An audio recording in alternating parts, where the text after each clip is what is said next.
Does it seem to you that criminality, mass shootings, and threats against persons in public spaces are increasing?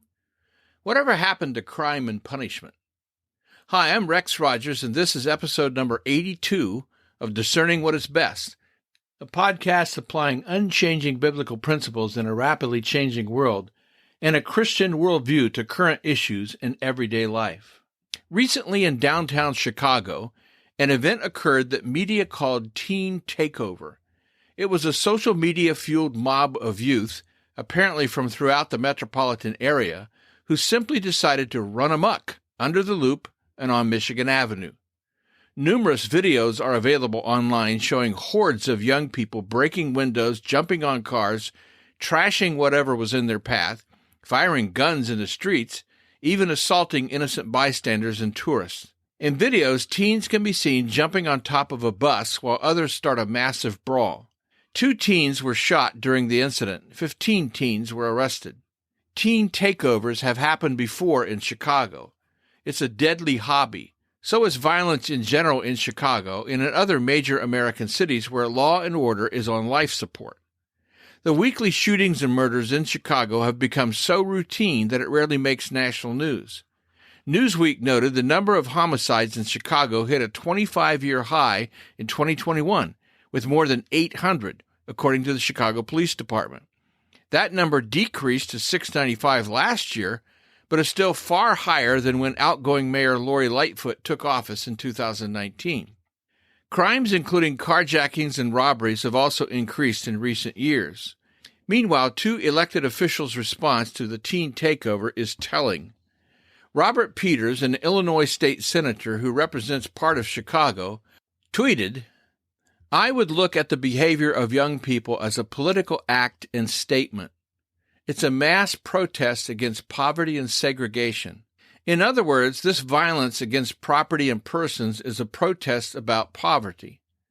One problem with that argument is that the U.S. has a large body of law dating to the 1960s that clearly delineates how social protests can take place, how freedom of speech can be exercised, and is encouraged under the First Amendment, as long as property, people, and the public's right to a free thoroughfare is not violated. Point is, the minute violence ensues, the action is no longer a legal protest, but an illegal riot. Chicago Mayor-elect Brandon Johnson, the progressive who will succeed ineffective Mayor Lori Lightfoot, said, "In no way do I condone the destructive activity we saw in the Loop and Lakefront this weekend. It is unacceptable, has no place in our city.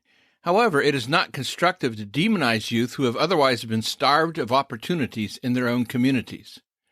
In other words, to hold youths accountable for destruction of property, assaults, and breaking other laws is somehow to demonize them. Mayor-elect Johnson's solution, by the way, is not to employ more trained police officers. Our city must work together to create spaces for youth to gather safely and responsibly, under adult guidance and supervision, to ensure that every part of our city remains welcome for both residents and visitors." Now, what spaces is he talking about? Does he really believe youth would go to some controlled space under adult guidance and supervision? How can these political leaders think this way? Sadly, they are not alone. Many so-called woke individuals have been elected in recent years, or those in office have jumped on this bandwagon in the name of race relations, only to make race relations worse. State and city district attorneys and county prosecutors seek either to release violent criminals without bail or reduce their felonies to misdemeanors. Critical legal and race theories are their creeds. So they argue that crimes have little to do with the individual free will. Criminals are not deterred by tough enforcement of the laws. Instead, crime reflects arbitrary constructs of a racially oppressive hierarchy. But the cure to lawlessness is not to indulge the lawbreakers by justifying or seeking to explain their behavior. It is to enforce the law. Doing so serves to tell others there are consequences for illegal behavior, and justice will be swift and certain. Without law enforcement, there is no glue that can hold a city or society together. Hundreds of Chicago police officers have left the force, and the city is having trouble recruiting replacements. Is it any wonder with a defund the police movement and growing disrespect for those who feel called to protect and serve? When lawless behavior is tolerated, and leaders who are supposed to keep neighborhoods safe effectively see lawbreakers as depraved because they are deprived, it is a virtual guarantee that some will run wild. As the proverb says, where there is no vision, the people cast off restraint. What is happening? As I've noted before, America is engaged in an unnamed second civil war, pitting those who do not believe in God, or at least one to whom they are accountable, and who reject the idea of objectively determined right and wrong, individual responsibility, and law and order, against those who still believe in God, absolute truth, morality, and righteous justice for all. The practice and rule of law and order, blind justice and accountability are under attack. Take illegal immigration.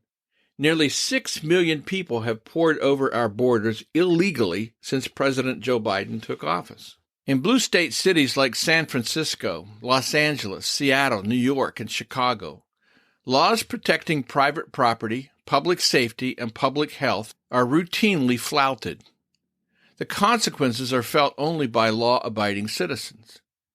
Retail theft is no longer prosecuted, so bands of thieves walk into stores and steal with impunity. Small businesses are forced to close or move. Even large corporations like Walgreens, Walmart, Target, Macy's, Best Buy, REI, and more are leaving, citing theft and crime that is undeterred and unpunished. This crime wave evident across our country and culture is not pure happenstance. It is the result of a society reaping what it sows in discarding time-tested moral standards, mores, and values. I've heard it said that nowhere is safe today, or we're experiencing diminished personal safety like never before. I know what they mean, because there was a time in my lifetime that if you exercised good judgment and avoided places you knew were prone to bad things happening, you could move about relatively safe and secure. This time seems to have passed. There has always been crime, and there always will be. What we have now in American culture is ignored or approved crime.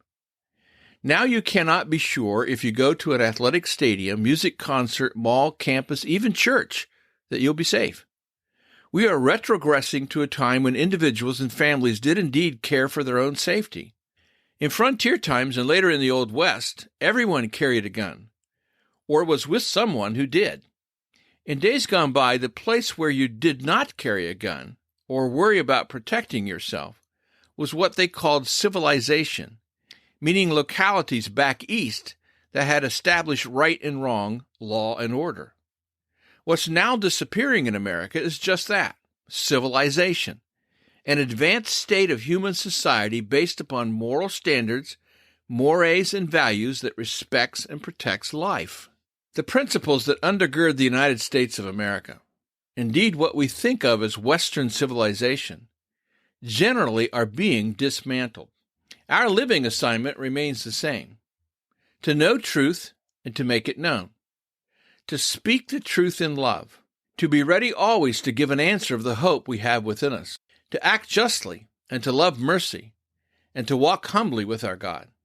If it is possible, as far as it depends on you, live at peace with everyone.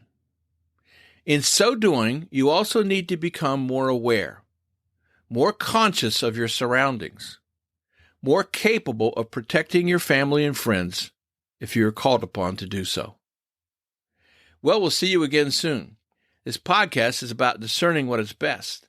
If you find this thought-provoking and helpful, follow us on your favorite podcast platform. Download an episode for your friends. For more Christian commentary, check my website, REXM as in Martin, that's rexmrogers.com. And remember, it is for freedom that Christ has set us free. Stand firm.